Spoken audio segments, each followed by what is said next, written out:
নমস্কাৰ জেআৰজি ব্লগলৈ পুনৰবাৰ সকলোকে স্বাগতম জনাইছোঁ। আজি আমি আলোচনা কৰিবলৈ লৈছোঁ ভাৰতীয় সেনা বিভাগত খালী হোৱা চি গ্ৰেডৰ 135টা পদৰ সম্পৰ্কত। এই পদসমূহৰ বাবে আবেদনৰ কোনো মাচুল নাই, পুৰুষ মহিলা সকলোৱে আবেদন কৰিব পাৰিব।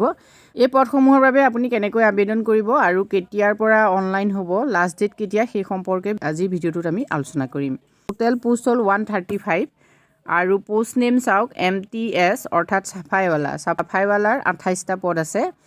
MTS মেছেঞ্জাৰৰ পদ আছে 3টা, মেছ ৱেইটাৰৰ আছে 22টা আৰু বাৰবাৰৰ 9টা, ৱাছাৰমেনৰ 11টা, কুকৰ হ'ল 51টা। সৰ্বমুঠ পদ আছে 135টা। এই পদসমূহৰ বাবে আপুনি মেট্ৰিক পাছ হ'লেই আবেদন কৰিব পাৰিব। লগতে কিছুমান পদৰ বাবে আপোনাৰ ট্ৰেড চাৰ্টিফিকেট লাগিব, কিন্তু সকলো পদৰ বাবেই যে ট্ৰেড চাৰ্টিফিকেট লাগিব এনে নহয়। 18 বছৰৰ পৰা 25 বছৰৰ ভিতৰত হ'লে পদসমূহৰ বাবে আপোনালোকে এপ্লাই কৰিব পাৰিব। আৰু লগতে গভৰ্ণমেণ্টৰ এজ ৰিলেক্সেশ্যনৰ ৰুল অনুসৰি ইয়াতো এজ ৰিলেক্সেশ্যন থাকিব। সবিশেষ তথ্যখিনি চাবৰ বাবে আপোনালোকে ডেছক্ৰিপশ্যন বক্সৰ লিংকত দিয়া ন'টিফিকেশ্যনত চাই ল'ব পাৰিব। চেলাৰী চাওক, চেলাৰী হ'ল MTS, মেছ ৱেইটাৰ, বাৰবাৰ, ৱাছাৰমেন আৰু মাছালচিৰ বাবে 18,000 to 56,900, অৰ্থাৎ 18,000ৰ পৰা 56,900 টকা হ'ল চেলাৰী। আৰু কুকৰ বাবে 19,900 টকাৰ পৰা 63,200 টকা।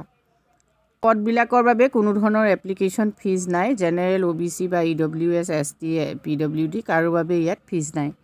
ইণ্ডিয়ান আৰ্মিৰ এই পদসমূহৰ বাবে চিলেকশ্যন প্ৰচেছটো চাওক। ফিজিকেল এক্সাম হ'ব, লগতে ট্ৰেড টেষ্ট হ'ব, ৰিটন এক্সাম হ'ব, ডকুমেণ্ট ভেৰিফিকেশ্যন থাকিব আৰু মেডিকেল এক্সামিনেশ্যন হ'ব। এই পদসমূহৰ বাবে যদি আপুনি আবেদন কৰাৰ কথা ভাবিছে তেতিয়াহ'লে 11 তাৰিখৰ পৰা অনলাইন ষ্টাৰ্ট হ'ব। লাষ্ট ডেট হ'ব 3/3/2023। মাৰ্চৰ 3 তাৰিখলৈকে লাষ্ট ডেট থাকিব।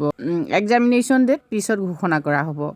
গতিকে আপোনালোকে এই পদসমূহৰ বাবে এপ্লাই কৰাৰ কথা যদি ভাবিছে তেতিয়াহ'লে ইণ্ডিয়ান আৰ্মিৰ যি ৱেবছাইটত গৈ আপোনালোকে অনলাইন কৰিব পাৰিব। সবিশেষ তথ্যখিনি আপোনালোকে অফিচিয়েল যিখন ন'টিফিকেশ্যন সেই ন'টিফিকেশ্যনত চাই ল'ব পাৰিব। আৰু ডেছক্ৰিপশ্যন বক্সত মই লিংকটো দি দিম, অনলাইনৰ লিংকো দিম, তাতো গৈ আপোনালোকে এপ্লাই কৰিব পাৰে।